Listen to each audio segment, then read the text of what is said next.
Assalamualaikum, selamat petang anak-anak online mami.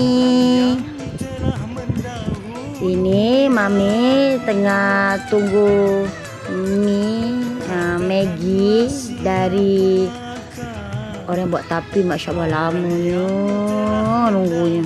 Ni adik saya pun dah tunggu lama dah ni. Ni butinya. Padahal orang sana dah dapat pun sampai, kita tak sampai. Alhamdulillah sampai pun. Ini apa barang ni dah sampai. Barang Maggi ni dah sampai. Tu mami tengah tunggu aiskrim tu. Aiskrim gratis. Percuma. Tunggu sekejap. Lama juga nunggu tu. Tapi aku cepatkan sikit video dia.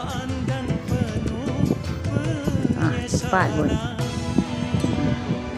Ini pun dah mami. Inilah minyak mami tunggu tadi ni. Jom tengok mama makan.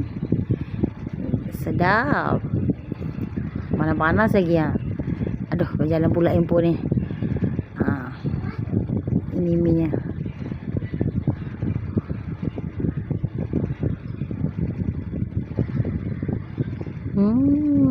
Enak.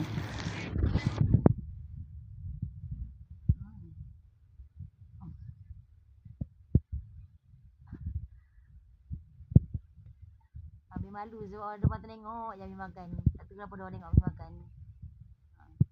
Padahal Mami ni dah yakin Mami ni akan diet hari ni, tapi Mami gagal lagi. Sebab Mami tak boleh hilangkan rasa nak makan benda tu ini yang sedap. Memang sedap. Mami ni bukan pandai sangat makan ni semua, tapi sekali rasa tak cukup. Memang sedap rasanya. Ini namanya sotong. Enak. Biasalah kita ni belajar buat konten.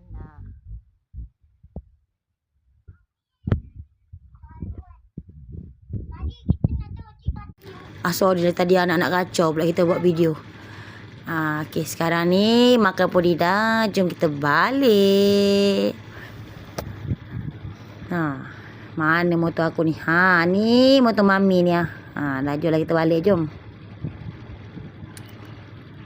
Kita nyampur sudah, jom kita balik. Ni adik mami ni. Kasih makan asyik dan mamam. Kita perjalanan nak balik. Okay lah guys, ini aja yang video saya dapat buatkan untuk petang ni. Jangan lupa like dan komen. Assalamualaikum.